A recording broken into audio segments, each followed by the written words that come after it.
Angry protesters left piles of trash and even graffiti outside of LA Mayor Eric Garcetti's home just hours after he signed an ordinance cracking down on homelessness. Yeah, they left a big mess behind. CBS 2's Kyra Finstrom is live outside his house, where cops have been keeping a watchful eye throughout the night. Kyra, good morning to you. Good morning. They actually also cleaned up some of the trash out here, but you can see some of it still outside of the gate. And if we pan in, some of the branches and other garbage that was left behind. And if we pan down outside, it's covered up, but there is graffiti on all of these walls. Lots of messages left out here, some calling housing a right, other expletives scrawled. A lieutenant told us all of this started peacefully and then turned to vandalism. There were about 50 people that were here throughout the night from 7:30 till about midnight. And when we showed up at around midnight to disperse the group, there was several pillars in front of the mayor's residence that were vandalized. The sidewalks were vandalized, and there's a bunch of toilet paper on the trees.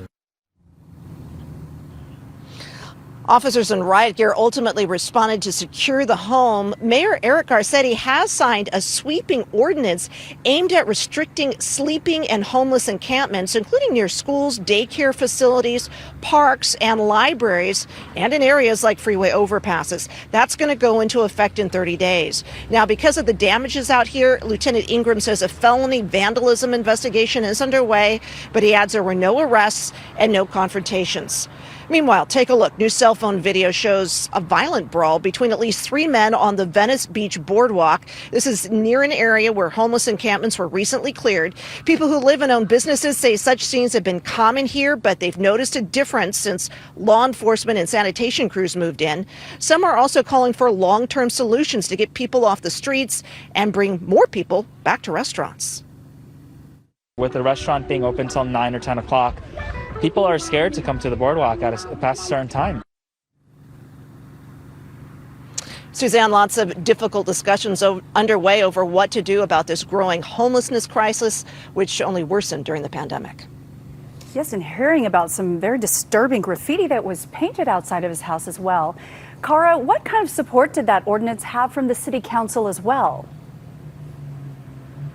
It actually had pretty strong support. So some of the protesters here last night were hoping that the mayor might rescind his signature and veto this. Not likely at this point, it doesn't look like.